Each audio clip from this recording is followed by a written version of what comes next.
नमस्ते दोस्तों। आज हम बीपीएच मतलब बिनाइन प्रोस्टेटिक हाइपरप्लासिया इसके बारे में जानकारी देखेंगे।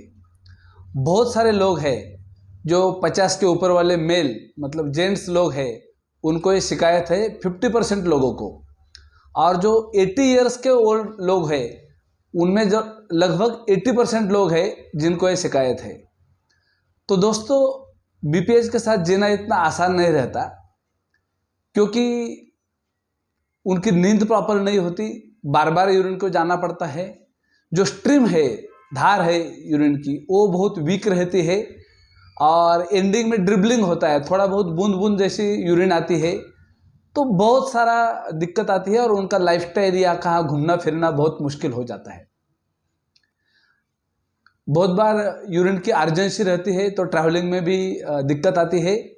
और यही सिचुएशन रहती है, पूरा साफ नहीं होता यूरिन, तो जब यूरिन कुछ ना कुछ ब्लैडर में रुका रहता है तो इन्फेक्शन की संभावना बढ़ती है और शायद आगे जाके कई केसेस में कैंसर के भी संभावना हो सकती है। तो दोस्तों, आखिर क्यों होता है बीपीएच?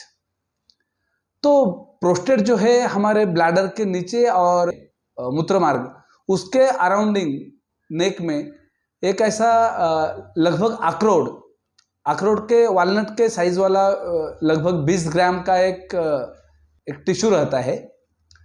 और जैसे भी उम्र बढ़ता है 40-50 के बाद, तो क्या होता है, टेस्टोस्टेरोन लेवल जो है हमारा मेल हार्मोन है, उसकी जो लेवल है वो कम होती है। एस्ट्रोजन लेवल तो एज इट इज रहता है। तो ये हार्मोनल चेंजेस जो है यही मेन कारण रहता है।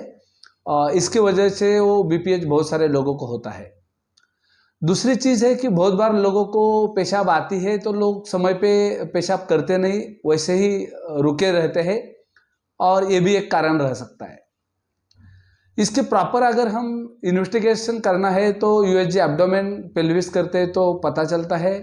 पीआर पर रेक्टम जो टेस्ट है उसी में पता चलता है, ब्लड यूरिन में कुछ पता चलता है। और ये केस में एक बेसिक टेस्ट और करना जरूरी होता है, वो है पीएसए टेस्ट। अगर वो कंट्रोल है तो कैंसर की कुछ शिकायत नहीं, लेकिन अगर पीएसए टेस्ट बहुत ज़्यादा बड़ा है तो कैंसर भी होने की संभावना ज़्यादा रहती है, या बाकी उसके टेस्ट करना जरूरी रहता है। तो दोस्तों, एक बहुत ही खतरनाक चीज़ है। और दूसरी चीज़ की हमारा जो लाइफस्टाइल है वो पूरा डिस्टर्ब हो जाता है। कंजर्वेटिव ट्रीटमेंट में जनरली हम एलोपैथी में कुछ टैबलेट देते हैं, और जब तक टैबलेट चालू है तब तक थोड़ा ठीक ठाक रहता है। ज़्यादा वर्स्ट केस है तो उसी केस में टीयूआरपी या बाकी कुछ सर्जरीज करते हैं, और काफ़ी हद तक बहुत सारे लोगों को राहत मिलता है। लेकिन दोस्तों, हम आज ये देखेंगे कि बीपीएच को, प्रोस्टेट बढ़ने के बाद जो तकलीफ होती है, उसे प्रॉपरली कैसे प्रिवेंट करें, या बीपीएच बढ़ा भी है, प्रोस्टेट है भी, तो भी उसे कैसे हम कंट्रोल करें without any medicine, natural way से। तो दोस्तों, अगर हम धनुरासन एंड नौकासन रेगुलर बेसिस पे करते हैं तो आपको पता है digestion and body fat and बहुत कुछ इसके जो भी फायदे हैं, उसके साथ साथ प्रोस्टेट को कंट्रोल करने में भी धनुरासन नौकासन का बहुत अच्छा फायदा होता है। कपालभाति एंड भस्त्रिका हमारे हार्ट, लंग्स एंड बहुत सारे रिदम्स इसी से नॉर्मल होते हैं, और ऑफ कोर्स प्रोस्टेट भी इसमें नॉर्मल रहने में बहुत अच्छा मदद होता है। पेशाब को बिल्कुल होल्ड नहीं करना है।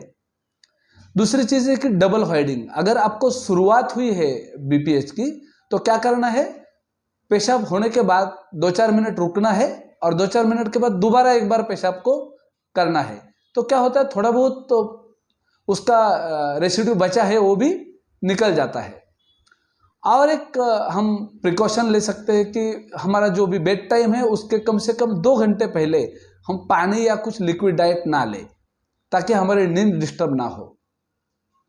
खानपान में दोस्तों कुछ परहेज है, जो चीज़ें हमें अवॉइड करना है वो है रेड मीट, लाल मांस, कैफीन मतलब टी, कॉफ़ी, अल्कोहल, नमक, रिफाइंड शुगर, ये चीज़ें जो है दोस्तों पूरा कम करना है। कुछ चीज़ें हैं हम खानपान में बढ़ा सकते हैं ताकि प्रोस्टेट की हेल्थ अच्छी रहे। तो खानपान में स्पेशली हम जिंक जो कंटेंट है फूड का वो बढ़ाए।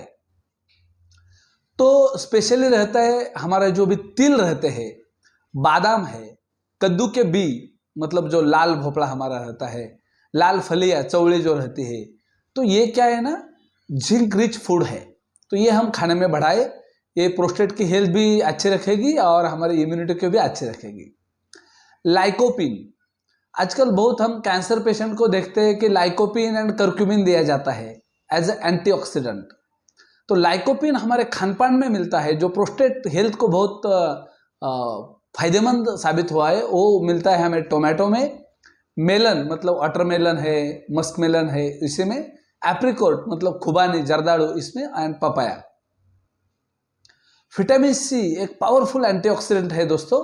शिमला मिर्च है, आंवला है, गोभी है, कैबेज है, गोभी, नींबू, संतरा, इसी में भी बहुत अच्छा विटामिन सी रहता है।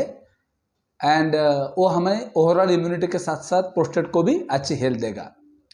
एवोकाडो, लौकी का जूस, लहसुन, प्याज, green tea and fatty fishes, तो ये अगर हम डाइट में चीज़ें ऐड करते हैं तो वो हमारा प्रोस्टेट का हेल्थ भी अच्छा रखेगा और बाकी भी बहुत सारा हमें फायदा मिलेगा।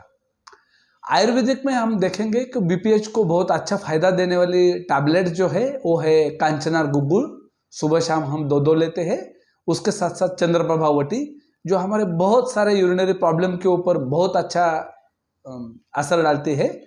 एंड सप्लीमेंट की बात करें दोस्तों, तो इसके लिए बहुत अच्छा जो सप्लीमेंट है वो है सा पाल्मेटो, एंड दूसरा है ओमेगा 3 फैटी एसिड। तो साल्मन ओमेगा 3 जो है बहुत अच्छा है। तो दोस्तों हम प्रोस्टेट की केयर करेंगे एंड प्रोस्टेट को कंट्रोल में रखेंगे, ना कि प्रोस्टेट के कंट्रोल में हम जाएंगे। सो दोस्तों थैंक यू, टेक केयर।